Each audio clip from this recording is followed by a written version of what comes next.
La production de cuivre, une industrie dans laquelle la RDC est un leader mondial. La Zambie, également riche en cuivre, est deuxième producteur d'Afrique après la RDC. Les matières premières de la région sont actuellement exportées soit par le port de Durban en Afrique du Sud, soit par celui de Dar es Salaam en Tanzanie.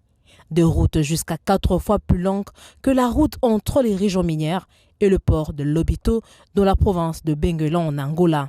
L'Angola, grâce justement à sa position géographique, avec le corridor ferroviaire de Lobito, offre la voie la plus courte entre le Grand Katanga en RDC, le Copperbelt en Zambie et le port en eau profonde de Lobito en Angola.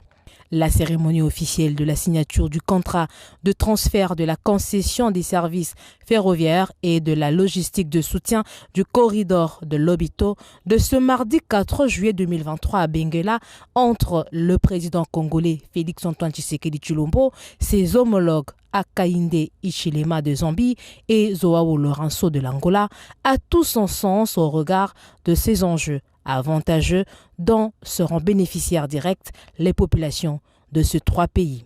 Lobito Atlantic Railway, c'est le nom du consortium de 3 entreprises européennes qui dirigera la concession du corridor ferroviaire de Lobito pour 30 ans.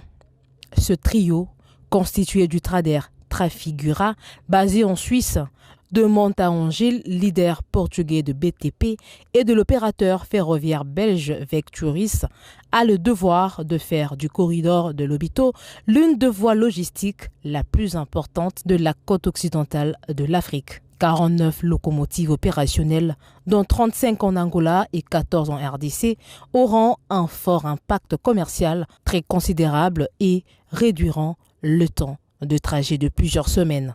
La matérialisation de cet engagement gouvernemental tripartite va considérablement faciliter les évacuations de minerais en provenance de la RDC et la Zambie, mais pas seulement. Des machines et d'autres biens peuvent également être importés pour soutenir l'industrie extractive de la région.